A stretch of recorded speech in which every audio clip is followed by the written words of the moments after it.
Hello everyone, this is Jotto and welcome to Versus here. So remember, my team, Acebreakers, faces off against a well-known up-and-coming pro player.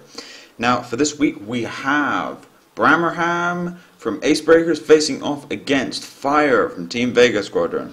Now, there was a bit of an interesting lead-up to this episode because I asked Fire whether he wanted to come on Versus Series again, since he's been on a couple of times before, and he said yes, as long as his opponent was Brammer. So this is a interesting setup here, where we've actually had a challenge almost set out.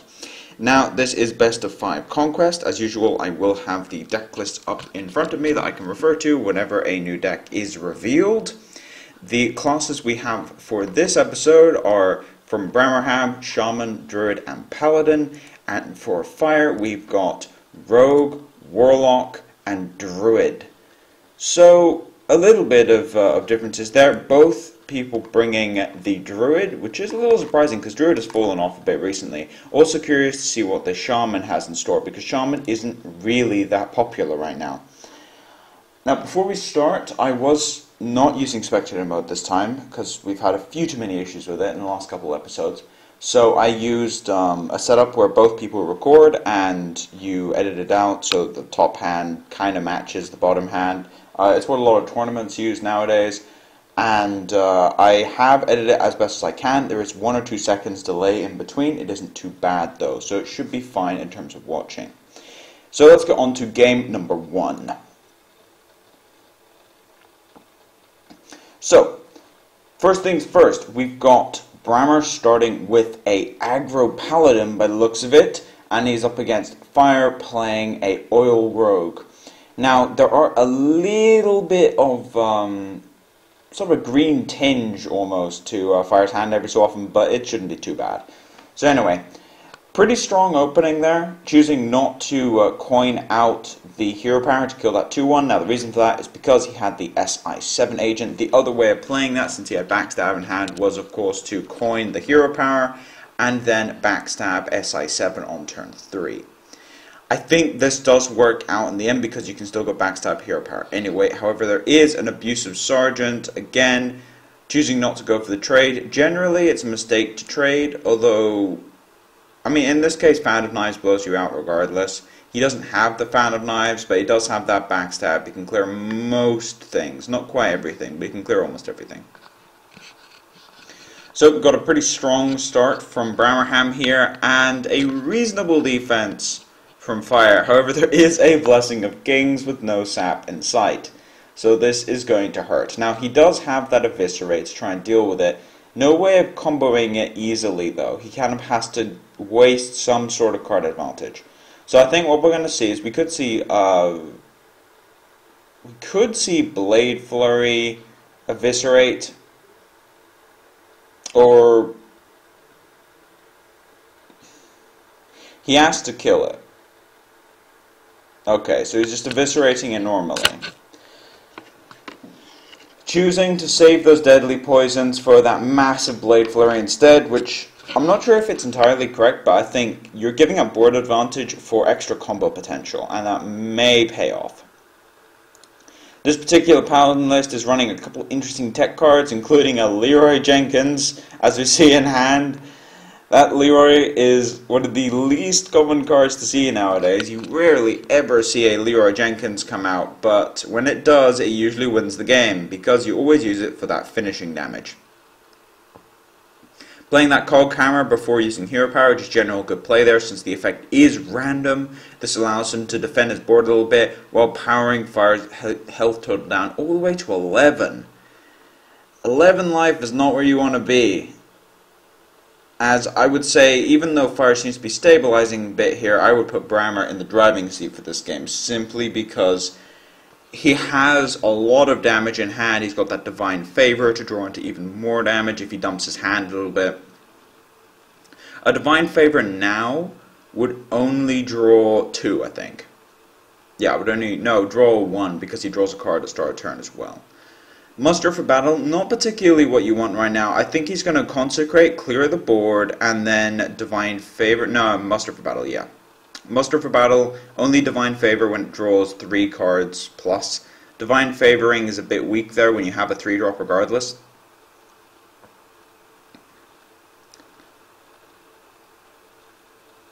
Alright, so he does have a Blade Flurry here. I think you need to use it, because otherwise you're dead to Quartermaster. Decks like this don't usually play Quartermaster, but you can't be too safe. In this particular Paladin list, there is no Quartermaster. The top of the curve is the Leroy. This is getting very close to lethal right now. Yep, that Divine Favor for 3.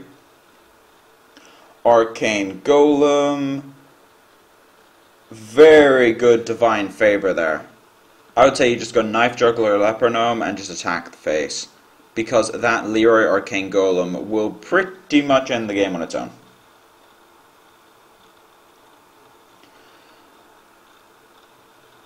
Fire needs an absolute miracle. I don't even know what he can do at this point. He needs an anti-heal bolt or something like that. What was that? Azure Drake. Yeah, that's game over. There's nothing you can do at this point. So unless Brammerham completely messes this up for no reason, we're gonna see game number 1 go to the Paladin deck. So, if you're from Fire's point of view, what do you bring in afterwards? Now, there has been a lot of debate as to how you're supposed to play Conquest. A lot of people just stick with the same deck. A lot of people just flip a coin. I think that a lot of the strategy with Conquest comes in the first deck, the opening deck. Say if you can only beat one deck in his lineup, since they knew each other's lineups. If you can only beat one deck in his lineup with, say, if you have Freeze Mage and he has 2 decks that counter Freeze Mage, you need to open with Freeze Mage and try and effectively queue into his deck that it can beat. That's the except before it wins, so it gets out of the way. So that is where most of the strategy comes in. Now that we're past game 1, however, it does put Fire in an interesting position. Now, a lot of people do stick with the same deck.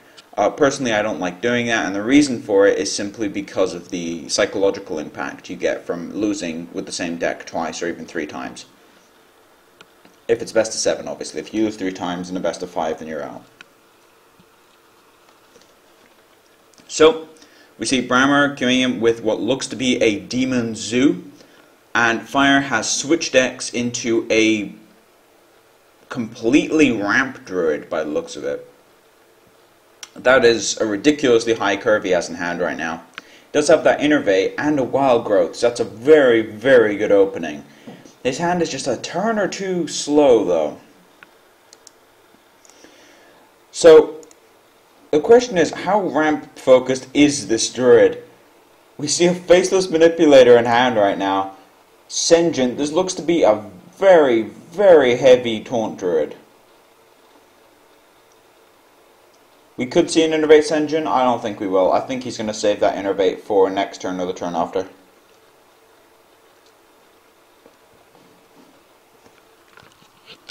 Innervating Chromagus, it could be game ending.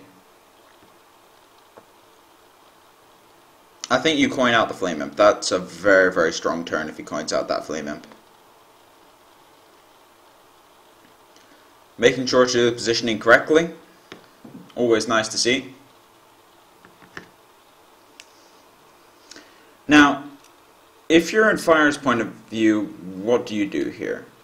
So, Ancient of War. I think what you do here is you go for a Chromagus now, force him to use all of his onboard resources to deal with it, and then play Ancient of War when he doesn't have anything on the board. Now, in reality, that's not what's going to happen, because there's a Power Overwhelming, there is a Implosion. Alright, so drawing that Void Cooler is a big deal. He's going to Power Overwhelming his Flame Imp now and just take out the Chromagus for free. It's not really something you see very often. I mean, technically it's not for free, but he spent 2 mana to get rid of an Innervate, and he basically spent 2 mana to get rid of 6. And those big tempo plays are really hard to come back from.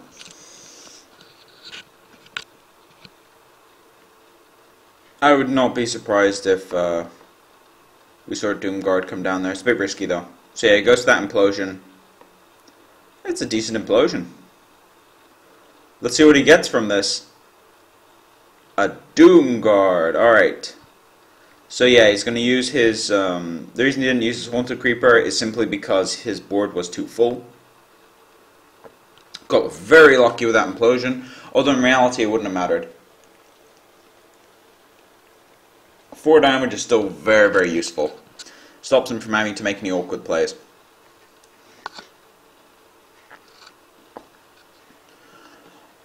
Interesting. I think at this point, playing Lotheb is fine. I prefer playing the other Doomguard personally. I know there's a lot to discard. There's a couple options here. I think one of them is Implosion. I think, yeah, he's going for that Implosion. He did sacrifice 2 imps because unless he gets 2, he has a full board now. The problem is, this does put him in an awkward spot where he can't really play anything powerful. I think I would have just played the Doomguard there, honestly. Play the Doomguard. Interesting not tapping. I think he should have tapped there. Because he's playing around the Doomguard basically, but he should have tapped there in my opinion. Now, if he doesn't kill this Doomguard, if he doesn't kill this Ysera, he is in trouble. And he can kill it. That's what's ridiculous. Oh no. He's not killing the Ysera. And if you look at Fire's hand right now, there is a Faceless Manipulator and a Sun Fury Protector. That's an incredible combo there. Playing the Lotheb, but it just doesn't matter. There is going to be a Sun Fury Protector Faceless. Well, I mean, it doesn't actually matter what order you put this in. But Sun Fury Protector Faceless Manipulator. 2 4-11s with Taunt. That is absolutely ridiculous. I don't think I've seen that in a very long time. This is...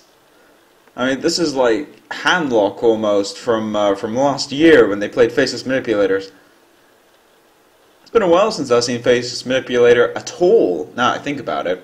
As we see multiple Dream cards every single turn, we're going to see that Mal'Ganis come down, compete with this board a bit.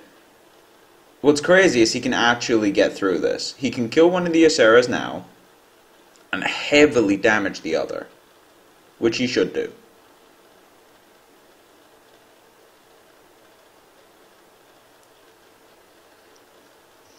He should definitely go for this.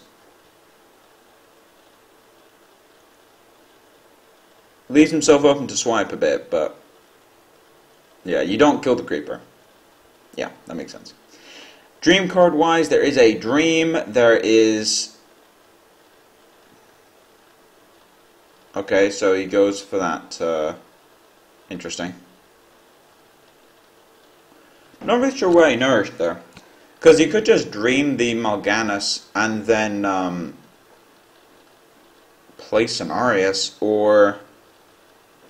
Yeah, bit of a strange play there. I think... Yeah, he could have just... that play isn't too bad. I think he could have just Dreamed Mal'Ganis and then played Cenarius or played Laughing Sister and Emerald Drake. Just kind of use and abuse the Yseras a bit there. He does have a Nightmare in hand now.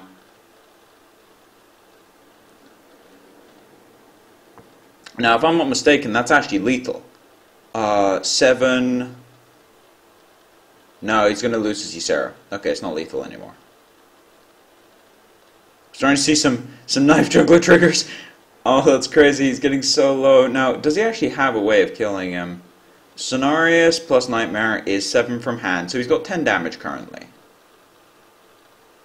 I would not play this Flame Imp. I don't think playing the Flame Imp is a good idea. It puts you a little bit too low, and you just don't need it. You don't need the 3-2.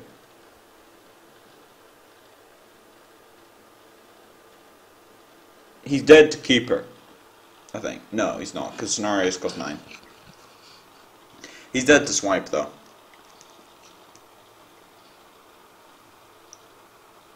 There's a Keeper. Does he have lethal? So he's got the 5.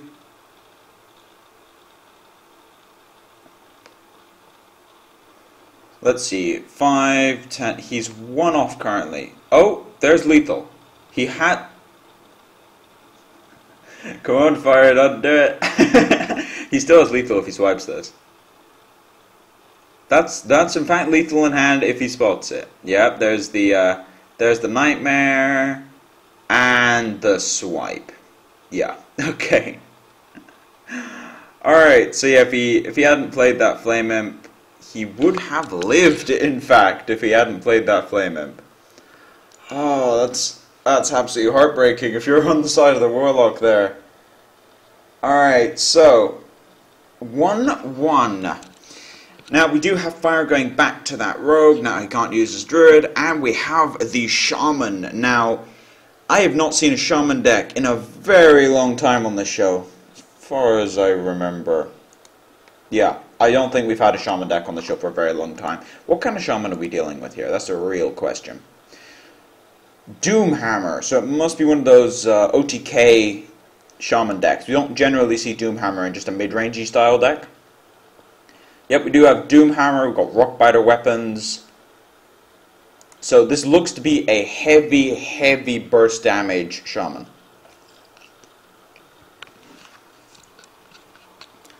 Playing Anoyotrons. Another card I haven't seen that much recently. Anoyotron has been one of those cards that it sees a lot of play in aggro decks. And the reason for it is because it just protects all of your small guys. It's kind of like a worse Voidwalker for all the non-warlock decks. It's also very, very good against warrior. They have some serious issues getting past the 1-2 with Divine Shield. Now, we could see Doomhammer. We could also just see Defender of Argus and attack the face. Unfortunately, this does taunt up his totem. He's also got Fire Elemental for next turn. Okay, so he decides to attack that Violet Teacher down so you can Fire Elemental it. This does telegraph Fire Elemental, but the question is, can your opponent do anything about it? Now, in this case, he does have that Blood Mage with a nice little spell power boost for that backstab. There's also a Deadly Poison. It allows him to basically clear this entire board. He can go Dagger, Deadly, and clear everything. Very, very good turn from Fire's point of view there. Now, there is a Fire Elemental in response to clear this Violet Teacher and a Lightning Storm for later on. But I would say that Fire is currently in the driver's seat. Now, he can Lightning Storm now. He could go Lightning Storm and then Mana Tide Totem, see if he can bait that other piece of removal coming from that weapon. Now, the problem with this is it stops you from going Fire Elemental next turn.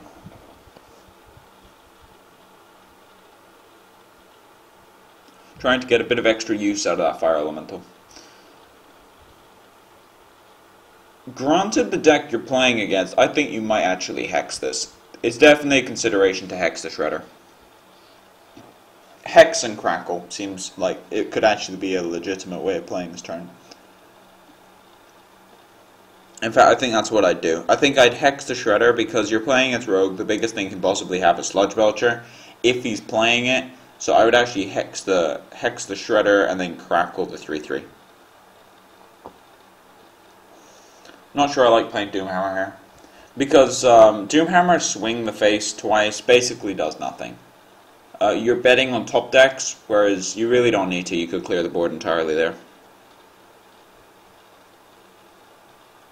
It also lets you go Fire Elemental next turn and clear whatever else he plays. So now I would say that after that turn, I would say Fire is very far ahead. In fact, there's setting up lethal in hand. Just due to the Eviscerates and that SI7, that is a grand total of 10 burst damage from hand, along with the dagger, 13. He only needs to deal 10 damage with his current board, and he can deal 7 every turn. Alright, so we do have an Earth Shot, but yeah, this is just a Fire Elemental turn. Okay. So the plan there was just to remove one threat entirely. I don't know. I don't know about that one. That could have got really, really bad very, very quickly, but I'm pretty sure this game is just over. We see a prep into sprint, double oil, So yeah, prep, sprint, oil seems like a very good turn. We do actually see an Edwin Van Cleef, so maybe I should have held my tongue there on the Hex. However, there is Earthshock for that anyway, so it doesn't really matter. At this point, I think going face is a reasonable argument. I think also trading and hitting face with the rest.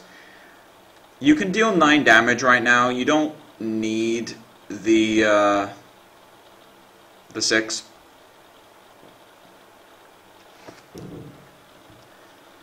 Interesting, using his face instead. So basically he's saying, I don't think you have the burst. Although, if he was to do that, I think going to the face with the dagger was better. Maybe that's too risky against a second Lightning Storm. Yeah, I could actually see this play. I think it's fine. Now, this turn, you need to go anti-Keelbot and Crackle, in my opinion. You have to go anti-Keelbot, Crackle, and hope for a Taunt Totem. Alright, so he has to double hit face here. He can't double hit the... He can't take 6 from the SI, basically. That's the situation he's in right now. As far as damage goes, if he draws a Rock Biter, that's 10 damage straight up. I think... Is there a potentially large Edwin Van Cleef you can do here? Well, I mean, you can go Dagger...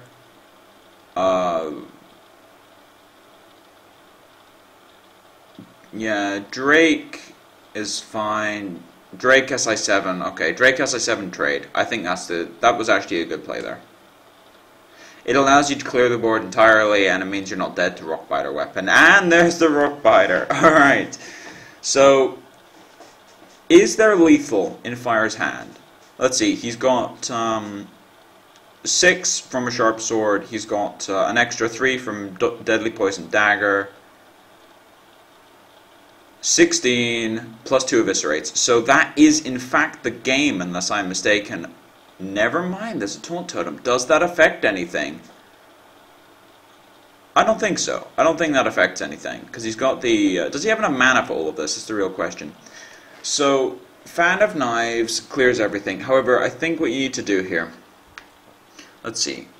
6, 7, 8, 9... I don't think he has lethal. Unless I'm missing something here. So you can... I think he's got lethal on a flip. Let's see, if he just goes Sharp Sword Oil, 6, 7, 8, 9, plus 6, 15. He doesn't have enough mana. Okay, so he can't go for lethal that turn. It was close though, it was very close in fact. We do see a Wind Speaker, by the way, I just saw that. Wind Speaker in hand, so yeah, he's going to go for that oil, and he's going to... does he go for the oil this turn? No. Okay, so he's going for a big Cleef instead. I think there was a multitude of ways of playing that turn. They pretty much all have the same outcome, but he went for a less guaranteed lethal next turn and more of a board position in case there's some sort of board clear. Which, they both pretty much guarantee the game next turn if he can't end the game now. And I don't think he can, based on what he has in his hand, in any way. He does have that Hex, but I do believe that is the end of the game now. Actually, it might not be. Is it? We've got... yeah, there's a backstab. Never mind, the game's over. Well, we see Fire go up 2 games to 1. Now there was a couple. There was that sketchy turn from Brammerham, in my opinion. But yeah, we saw some pretty good play from the Oil Rogue there. Now Oil Rogue has always been one of those unsung heroes of the metagame, where it's always very, very good, but not many people play it. It's actually one of the least played decks, in my opinion, as we have a completely bugged out... yeah, this happens from time to time. Let me just reorientate this, shall we? Yeah, OBS has a habit of doing this from time to time. So we'll just enlarge this.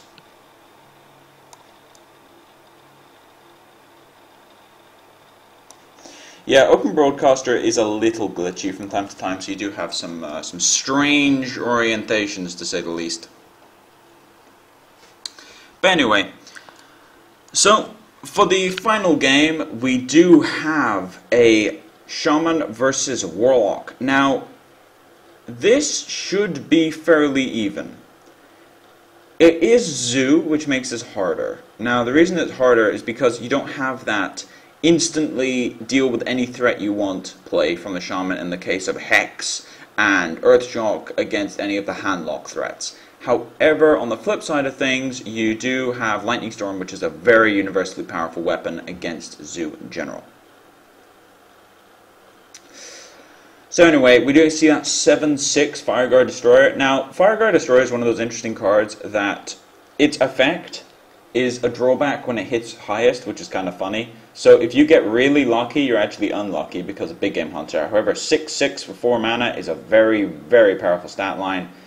6 health in general is very difficult to deal with. As we see, it takes out 2 guys there, although one of them was just generated from the Imp Gang boss.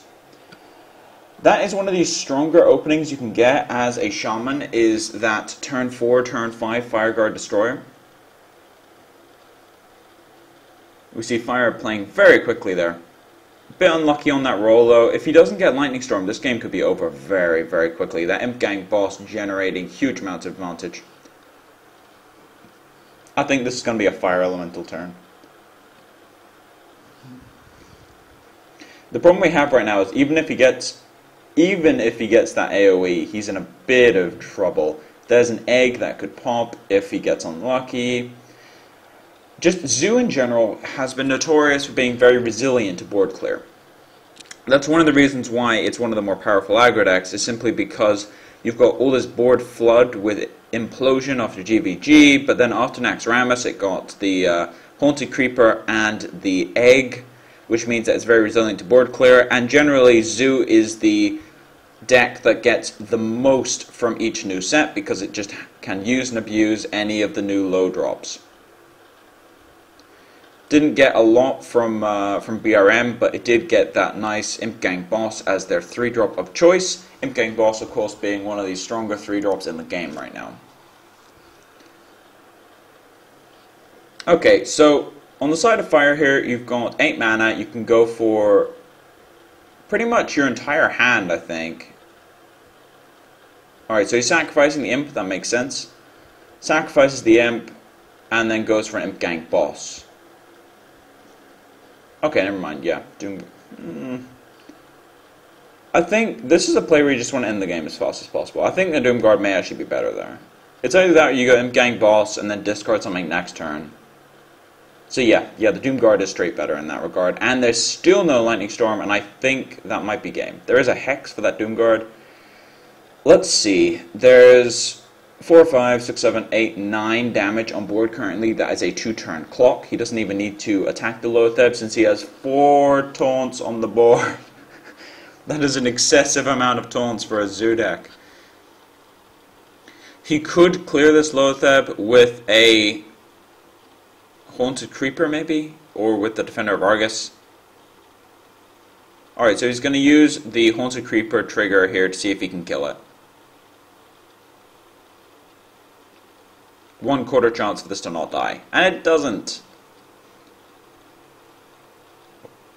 Okay, so just playing very, very safe, knowing that the game is probably in the bag. Oh, we're going to see a 4-mana 3/3. Yeah, this has always been the problem with Windspeaker and Windfury in general, is that Windfury is very situational. Windspeaker is less situational than Windspeaker. What? Yeah, Windspeaker is less situational than Windfury, but it's still a 4-mana 3/3, which is not very good when you don't get the benefit out of it. Lost my train of thought there for a second. Okay, so the question is, how does Brammerham get himself out of this situation, if he can? Well, this needs to hit 2. 3, okay, so the juggles are going to happen, and luckily it can't kill the Haunted Creeper tokens because the Haunted Creeper hasn't technically spawned as Death Rattle, even though it's dead. We do see a Void Terror, interesting. So I think we're going to see an Abusive Sergeant and then Void Terror this turn, because the Abusive Sergeant does give the Void Terror the permanent bonus. Could even see a Power Overwhelming.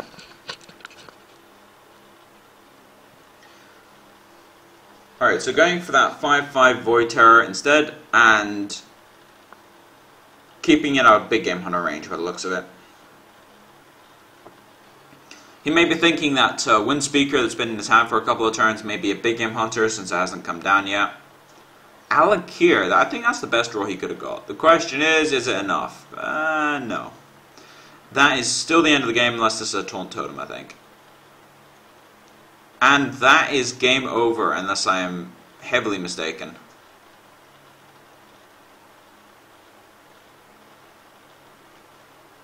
Yeah, that's game. It was game regardless, but Brammer X's out of that. And we do see Fire take the series 3-1.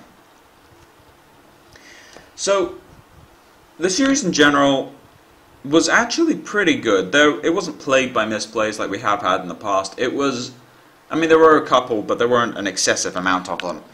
So it's always nice to see that kind of thing. Now, we did see a decent amount of deck variety. The only deck we saw twice, if I'm not mistaken, was the Zoo Demon type deck, which some people have been calling New Zoo, which has been very powerful recently and a lot more popular. So a bit of Druid, a very heavy Ramp Druid, which I don't think I've seen a Ramp Druid that heavy before in the late game. All the deck lists, as usual, be in the description if you're watching this on YouTube, or in the tabs next to the video if you're watching this on Hearthbone. But anyway, thank you all for watching. If you like the content, please subscribe. If you have any feedback, or just want to talk about the games, or ask me anything, put it in the comment section below. But as now, this has been Jotto, signing off.